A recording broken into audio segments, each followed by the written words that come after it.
अस्सलामुअलैकुम। मुजाहिद फरसाद। आज का पैगाम। खलीफा हारून अल रशीद ज़्यादा वक्त उलमा और औलिया की सोहबत में गुजारते थे। एक दिन उन्होंने एक बुज़ुर्ग से कहा कि मुझे कोई ऐसी नसीहत कीजिए जो मुझे झंझोड़ के रख दे।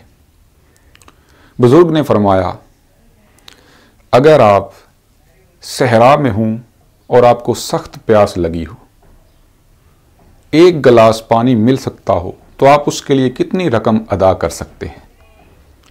खलीफा ने कहा कि मैं आधी सल्तनत दे दूंगा लेकिन अपनी प्यास बुझाऊंगा। फिर बुजुर्ग ने फरमाया कि अगर आप वो पानी पी लें और वो जिस्म से खारिज ना हो, आपको तकलीफ शुरू हो जाए, तो उस तकलीफ को ख़त्म करने के लिए आप क्या अदा कर सकते हैं? तो खलीफा ने कहा कि मैं बाकी आधी सल्तनत भी दे दूंगा लेकिन उस तकलीफ से निजात पाऊंगा।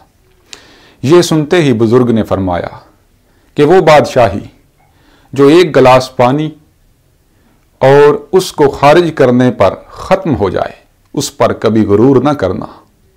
ये बादशाही आर्जी है, हमारे इख्तियारात आर्जी हैं, असल बादशाही अल्लाह की है। आज हम सलाम और नोहे के बारे में पढ़ेंगे। सलाम क्या है? सलाम वो सिन्फ शायरी है जिसने मरसिए के बतन से जन्म लिया, लेकिन इसमें मातम वगैरह का जिक्र नहीं होता। इसमें सिर्फ शहीदान करबला के औसाफ बयान किए जाते हैं, उनको सलाम पेश किया जाता है। इसकी हैयत, सलाम की हैयत बिल्कुल गज़ल जैसी होती है। सलाम में भी मतला, मक्ता, रदीफ, काफिया, ये सारी चीज़ें होती हैं। सलाम और गज़ल में मुमासलत, ये हैयत वाली ही मुमासलत है। इसमें फ़र्क क्या है?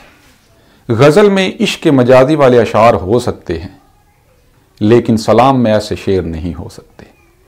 गज़ल में भी हर शेर अलग अलग मफ़हूम रखता है मुमासलत के लिहाज से, और सलाम में भी हर शेर मफ़हूम अलग उसका हो सकता है, अलग अलग शख्सियात के बारे में हो सकता है। और फ़र्क इनमें यही है कि सलाम में हम इश्क मजाजी के अशार शामिल नहीं कर सकते। सलाम के शेरों की तादाद तकरीबन 10 से 12 रही है। तो फिर मुहक्किकीन का कहना यही है कि सलाम के शेरों की तादाद 10 से 12 होती है। सलाम को किन शुअरा ने तरक्की दी? जिन शायरों ने मरसिए को तरक्की दी, उन्होंने ही सलाम को तरक्की दी। क्या सलाम का उन्वान तजवीज़ किया जा सकता है? नहीं, ये भी मुमासलत में आ जाता है। गज़ल और सलाम की मुमासलत में जिस तरह गज़ल का उन्वान नहीं होता, इसी तरह सलाम का उन्वान भी नहीं होता। मुशायरा, मुनाज़मा और मुसालमा में क्या फ़र्क है?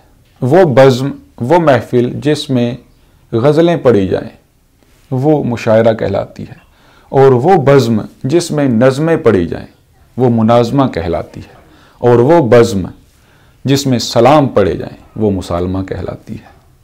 रफ़ी सौदा ने कितने सलाम लिखे?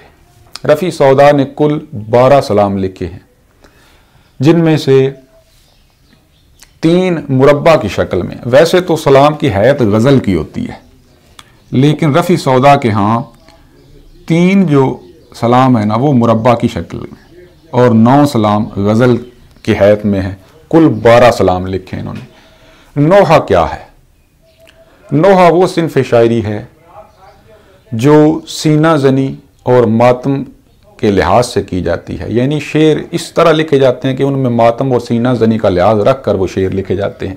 इसकी हैयत भी सलाम और गज़ल वाली है। नोहा के लिए 2 बातों का ख्याल रखना ज़रूरी है जो इसकी तारीफ़ में भी शामिल है। कदमों की चाप और हाथों की थाप।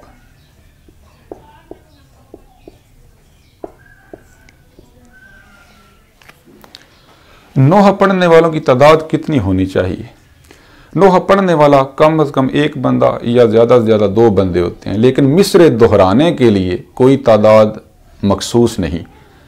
5 बंदे हो सकते हैं, 7 हो सकते हैं, 10 हो सकते हैं, लेकिन पढ़ने वाला 1 या 2 हों, मिसरे दोहराने के लिए 10-12 हों। मीर अनीस ने कितने नोहे लिखे? मीर अनीस ने कुल 13 नोहे लिखे। तो आज हमने सलाम के बारे में पढ़ा। इंशाअल्लाह अगले लेक्चर में हम नस्र पर गुफ्तगू करेंगे। बहुत शुक्रिया।